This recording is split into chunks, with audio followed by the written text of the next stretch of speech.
اردو شاعری میں تصوف ایک اہم رول ادا کرتا ہے اور اردو شاعری کی ابتدا میں تصوف کو بڑی اہمیت حاصل ہے۔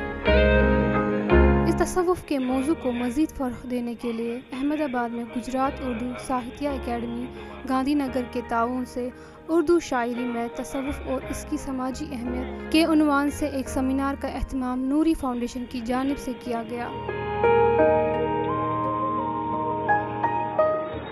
جو زندگی گزاری ہے وہ کس طرح سے گزاری ہے، جس کی وجہ سے لوگوں کو کامیابی ملی، ہم انہیں کی سوالیں لوگوں کو بتانے چاہتے ہیں تاکہ آپ طور طریقے کو اپنائیں اور جو ہماری سماج میں برائیاں چل رہی ہے اس کو دیکھ کر ان برائیوں کا خاتمہ کیا جائے۔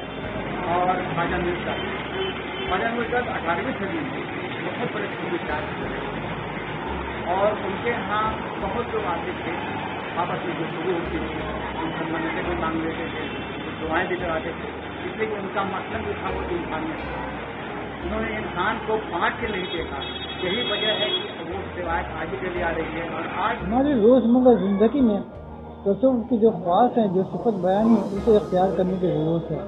اگر انسان تصوف میں سے چند چیزوں کو بھی قبول کر لے تو وہ زندگی کی بہت ساری مصیبتوں سے وہ بے نیاز ہو جائے گا یا اس سے وہ پناہ۔ یہ تمام چیزیں وظائف اس پر تو عمل کرتے ہیں، لیکن اپنی داخلی زندگی میں کہاں جا کر تصوف کی ان صفات کو اختیار کرنا، اس پر عمل کرنا، اسے لوگوں تک پہنچانا یا ان صفات کے ذریعے سے لوگوں تک پہنچنا، ان چیزوں پر خاص غور کرنے کی ضرورت ہے۔